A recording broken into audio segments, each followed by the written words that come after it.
va traiter le livre d'Esther. Je tiens quand même à préciser en préambule que j'accorde une grande autorité à tous les livres que j'ai traités jusqu'à maintenant. J'en suis à mon 7e volet dans ma série La place des livres dans ma Bible. Romains, Jean et l'Apocalypse dans le Nouveau Testament. Dans l'Ancien Testament, j'ai traité Job, Jonas et le Lévitique. Et maintenant, on en vient à Esther. Autant, et je pense que ça s'est senti dans mes commentaires, autant j'accorde une grande autorité au livre dont j'ai parlé précédemment. Là, on arrive à un chapitre, le livre d'Esther. Et je précise que je n'accorde pas la même autorité à ce livre. Voilà, je tiens à préciser que ça ne remet pas en question l'autorité que j'accorde à la Bible en général. C'est juste que le livre d'Esther me pose un problème et c'est ce que je vais exposer dans cet épisode. Tanakh, des rabbins, on a la loi, la Torah, le Pentateuque qu'on appelle chez nous, les prophètes. Alors il y en a plein, les 12 petits prophètes, puis tu as les grands prophètes, enfin il y a beaucoup de prophètes, c'est consistant déjà tout ça. Et puis il y a donc ça c'est les Névim, donc Torah, Névim, et puis la troisième partie dans le Tanakh, ce sont les livres qu'on appelle, que les rabbins ont appelés les Ketuvim. Eh bien Esther fait partie de ces Ketuvim. Alors attention, ce n'est pas parce qu'un livre est sous la forme d'un récit qu'il appartient aux Ketuvim. En fait, le livre des rois, par exemple, c'est un récit, et pourtant c'est dans les prophètes, chez les rabbins. Et j'en suis fort aise. Je considère effectivement que les livres des rois sont importants et ont une autorité dans l'enseignement pour les chrétiens, dans leur quête de la vérité, pour les chrétiens et pour le reste du monde d'ailleurs. Ici, Esther est rangée dans les Ketuvim parce qu'il n'a pas la même autorité, à mon sens, que les livres qu'on appelle les prophètes. Pourquoi j'accorde beaucoup moins de valeur à ce qu'on appelle les Ketuvim? Parce que Jésus n'en parle pas. En Luc 24, 44, il dit qu'il fallait que s'accomplisse tout ce qui est écrit de moi, Jésus, dans la loi, dans les prophètes et dans les Ketuvim? Non, dans les psaumes. Les psaumes sont des chants, des poèmes. Moi je connais les psaumes de David, il y en a d'autres, mais il y a des psaumes. Alors, on peut éventuellement ranger le Cantique des Cantiques ou les Proverbes, je ne sais pas. Mais en tout cas, je vois mal comment on peut ranger Esther dans les psaumes.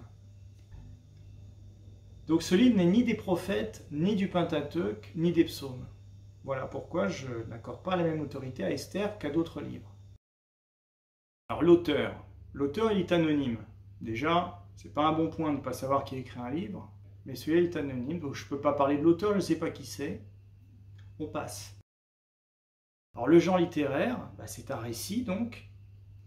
Alors je ne suis pas très à l'aise avec ce livre. D'abord c'est un récit épique qui fait l'apologie d'une nation, la nation juive. Là il ne s'agit plus d'Israël, il ne s'agit plus des 12 tribus d'Israël, il s'agit réellement de la nation juive, si tu veux, la tribu de Juda, le royaume de Juda. Tribu de Juda, tribu de Lévi qui les avait rejoints, tribu de Benjamin. C'est donc un livre juif par excellence, au même titre que d'autres livres. Les livres des chroniques, Esdras, Néhémie. Alors Esther, alors j'ai encore vu sur YouTube un biopic qui disait, qu'il y avait ce sous-titre, alors c'était sur donc Esther évidemment, et il y avait un sous-titre. Le sous-titre c'était « Une femme au destin providentiel ». Les rabbins ont rejeté Jésus, qui était venu pour les sauver, les délivrer de leurs péchés, mais ils ont embrassé le mythe d'Esther. Pour eux, Esther, c'est une icône qui leur a épargné un massacre. Les rabbins voient dans le personnage d'Esther le personnage du sauveur en quelque sorte, le salut qui est attendu chez le Messie. Finalement, on le trouve pour les rabbins, pour le judaïsme rabbinique, on le trouve dans le personnage, il se cristallise, si tu veux, dans le personnage d'Esther. Cette Esther les a délivrés du joug d'une puissance étrangère, en l'occurrence l'Empire perse, qui avait prévu de massacrer le peuple juif, de massacrer le peuple d'Esther. Alors le récit s'inscrit au 5e siècle avant Jésus-Christ environ. On veut croire que Assuérus correspond à Xerxès Ier, qui est un personnage historique. Assuérus est le nom indiqué dans le récit. Assuérus n'est pas reconnu historiquement, mais on l'assimile à Xerxès, un petit peu comme on assimile le pharaon de Moïse à Ramsès II, dans la version hollywoodienne des 10 commandements, de l'Exode. Quant aux autres personnages, Esther, son oncle, Mardoché, moi je dis Mardoché parce que j'ai tendance à prononcer que sur les CH comme on dit Zacharie par exemple, moi je dis Zaché. Même le Premier ministre Aman, on ne sait pas d'où il sort, historiquement je crois qu'on n'a trouvé aucune trace. Alors évidemment, c'est pas rédhibitoire. C'est pas parce qu'il n'y a pas de preuves dans les archives, dans les écrits, l'archéologie ne trouve rien, que le personnage n'a pas existé. Je ne suis pas en train de dire ça. On n'est pas à l'époque de Moïse, là. Hein, je veux bien qu'on ne trouve pas de traces de Moïse, ou de David même, 1000 ans avant Jésus-Christ. Mais là, on est à 500 ans avant Jésus-Christ. Donc on est à une époque un peu plus proche, et on a des choses, l'historien, par exemple Xerxès, hein, on connaît des choses sur Xerxès. Dans le récit, Esther épouse le roi Assuérus. Donc elle devient reine de Perse. Regarde dans les livres d'histoire et dis-moi s'il y a une Esther qui a été reine de Perse, ou épouse du roi de Perse.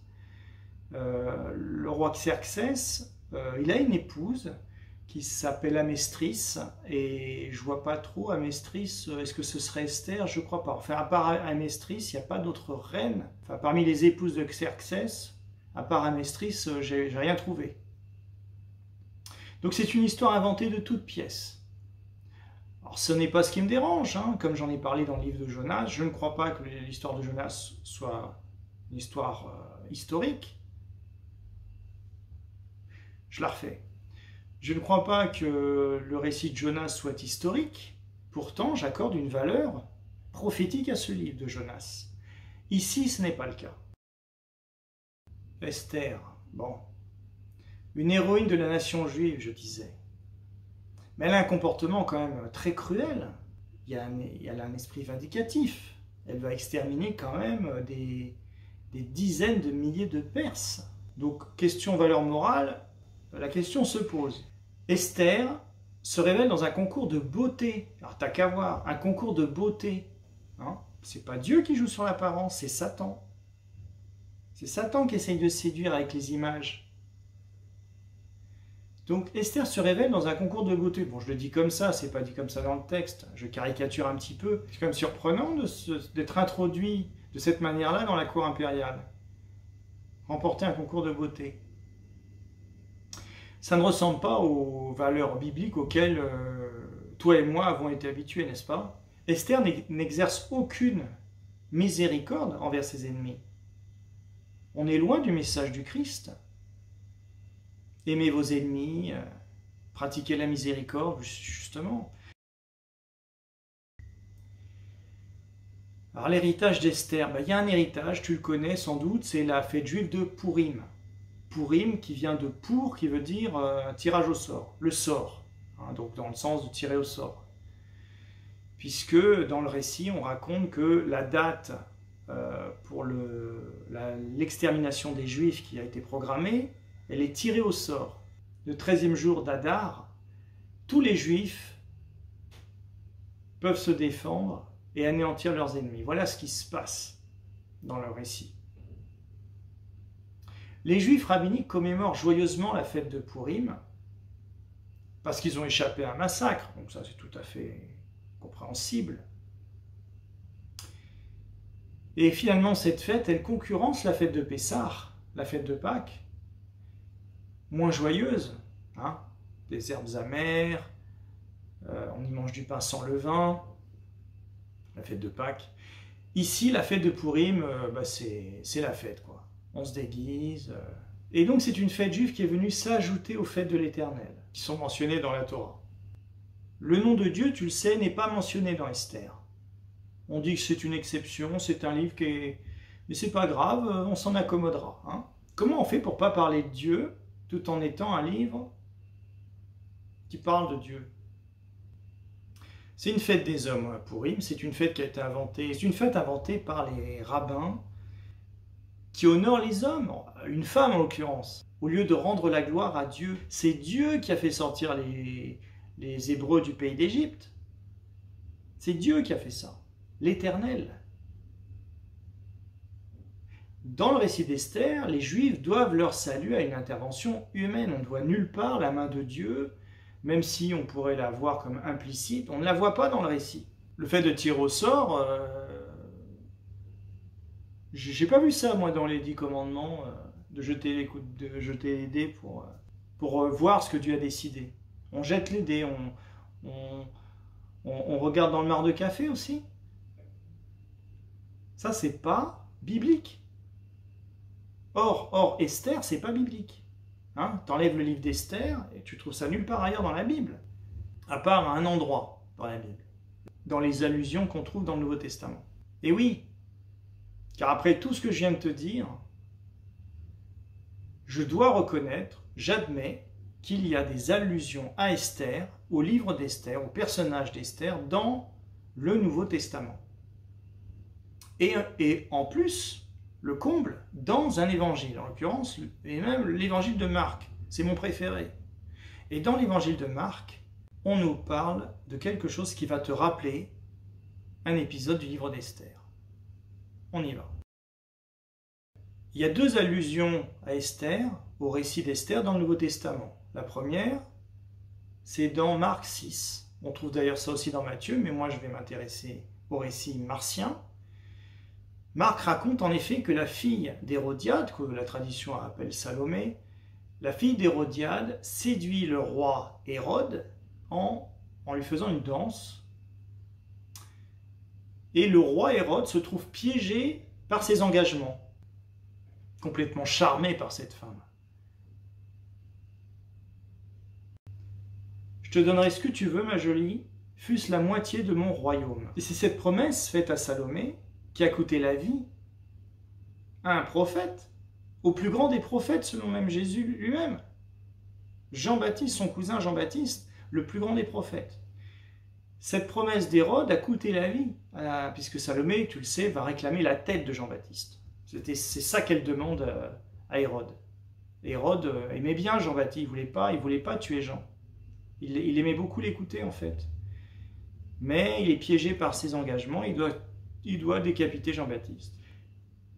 Pareille promesse fait écho à celle que Assuérus, donc on revient dans Esther, celle que Assuérus fait à Esther. Le roi lui dit: qu'as-tu, reine Esther, et que demandes-tu? Quand ce serait la moitié du royaume, elle te serait donnée. Et je vois dans ce parallèle un petit avertissement, moi. Hérode, donc si tu fais le parallèle, Hérode c'est Assuérus. Mais Esther, dans ce cas-là, c'est Salomé. Ça veut dire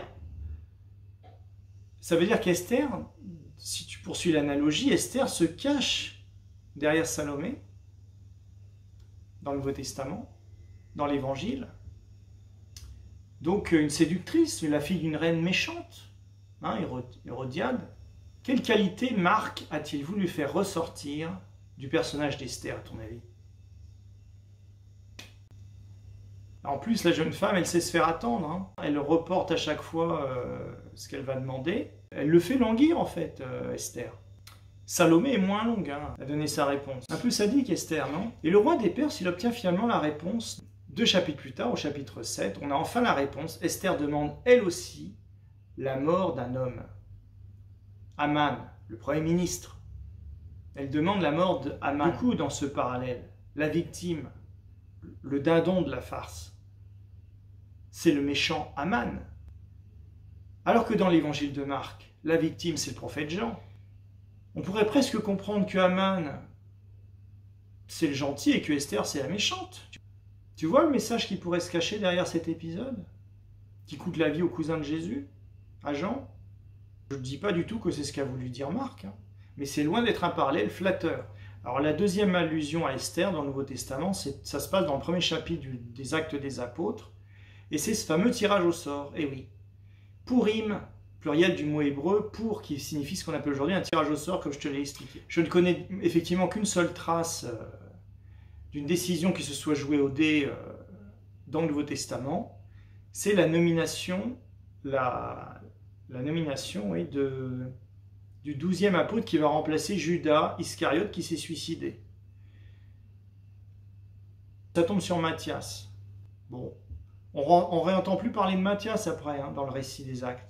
Je ne sais pas trop à quoi ça a servi de faire ça. J'ai jamais compris pourquoi on a fait ça. Je pense que le livre d'Esther n'a pas été sans influence sur la décision des apôtres. C'est possible.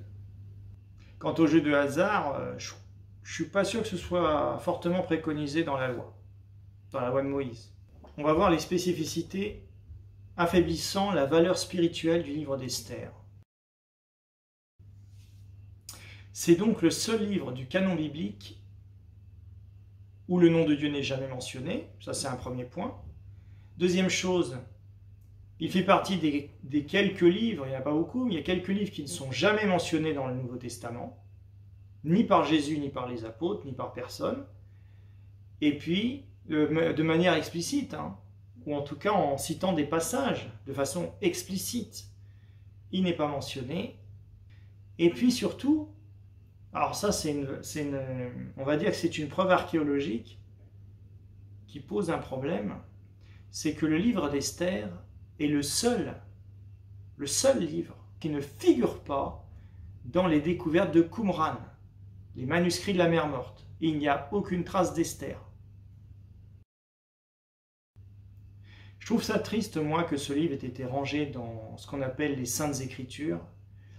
Tu sais, à cause de la valeur que les chrétiens accordent à ce livre, moi je le vois comme de l'ivraie au milieu du blé. La parole de Dieu qui sortait de la bouche des prophètes, eh bien on a, donc, si tu veux, le corpus biblique, on a semé de l'ivraie. Esther est cette ivraie. Ah oui, je suis sévère avec ce livre. Parce qu'il est d'une grande platitude spirituelle. Donc ce livre d'Esther a pu discréditer d'autres livres qui méritaient ton intérêt, et qui méritent ton intérêt. Et c'est tout le problème de ce canon dans lequel on a tout mélangé, le blé et l'ivraie. Il serait sans doute vain de chercher dans le livre d'Esther des typologies comme j'ai l'habitude de le faire dans la plupart des livres, comme je le fais souvent. J'ai renoncé à le faire. Je crois que c'est une perte de temps. Il n'y a pas de typologie dans le livre d'Esther. Donc pour une fois, je vais répondre très clairement à la question qui est posée dans ma série. Quelle place j'accorde à ce livre dans ma Bible? Une des dernières. Une des dernières places. Tout en bas. Et si je peux te prodiguer un conseil, ne perds pas trop de temps à sonder le livre d'Esther pour essayer d'y voir des vérités sur Jésus et sur l'Église et sur le royaume de Dieu et sur Dieu. Alors, le personnage d'Esther, c'est une femme. Tu vas me dire, mais c'est dommage parce qu'il n'y a pas beaucoup de personnages féminins qui sont inspirants dans les Écritures. Et il faut faire une croix sur Esther, c'est dommage. Il faut faire les bons choix. Si je peux me permettre de donner un conseil, je t'orienterai plutôt sur Ruth. Ruth est un personnage très inspirant, bien plus inspirant qu'Esther. J'en ai terminé. Mets un pouce pour donner une plus grande visibilité à ma vidéo. Partage-la. À bientôt. Ciao.